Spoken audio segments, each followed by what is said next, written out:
What will happen to time if you travel at the speed of light? It is one of the most searched question in YouTube and Google. Let's see what Einstein has to say about it. Um, when you travel at speed v, or you take a traveler traveling at speed v, and you are observing the traveler. Uh, so, in such a scenario, you are considered to be stationary relative to the observer, I mean traveler. So, in such a scenario, the traveler will have a clock and he will be measuring time t0, and the stationary observer will have a clock and he will be measuring time t, and c is the speed of light, which is about 3 lakh meter per second square, I think, meter per second, I think. So it means when v is approximately equal to c, the equation, if you observe the equation, the denominator has root 1 minus v square by c square.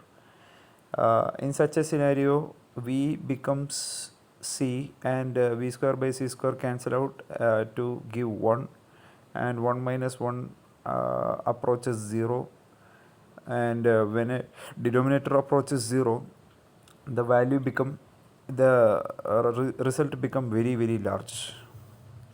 Let's say 1 divided by zero point 0.1 is 10, 1 divided by 0.01 is 100, 1 divided by 0.0001 becomes 10,000 probably.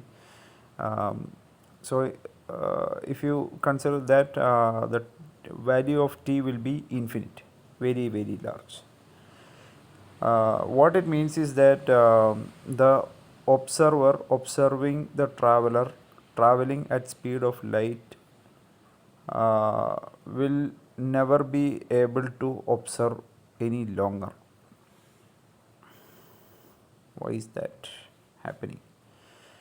Uh, can time be that long if you travel at the speed of light?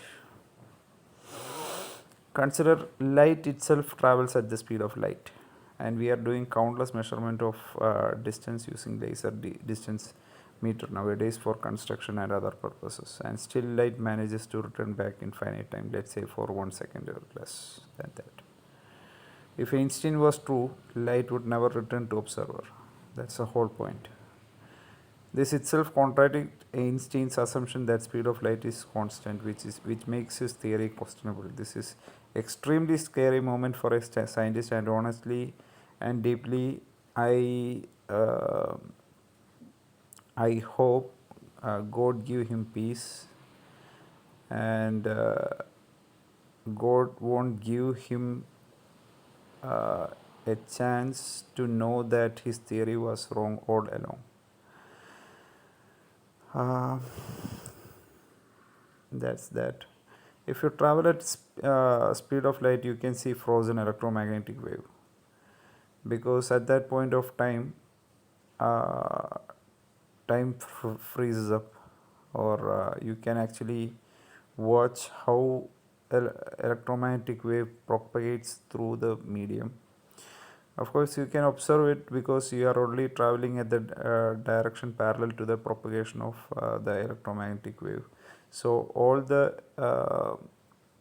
um, light particles, if you consider light as a particle in this scenario, all the light particles that are traveling in a straight line will be emanating light towards uh, the observer. So you should theoretically be able to see the light, or the packet of light, or the quantum of light. Visualizing it will help. Now let's consider light as wave, because light, as you know, is an electromagnetic wave and is known for exhibiting both particle and wave nature.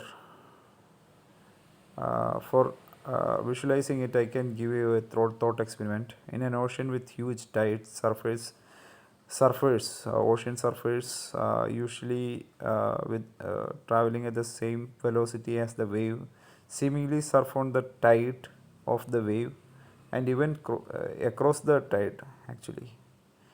So that is a very provoking thought experiment for this scenario. And you can actually imagine, even if the light was a wave, you should still be able to see light as a frozen wave. It won't be moving at that point of time. If that's the case with light too, then also wave would appear stationary. That's the point I was talking about. Even though these are entirely different topics, the theory still holds true. Okay, these are the logic for atheist.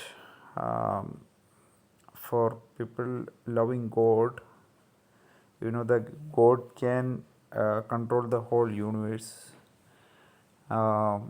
So, according to Einstein's theory of time dilation, uh, nothing can travel at the speed of light.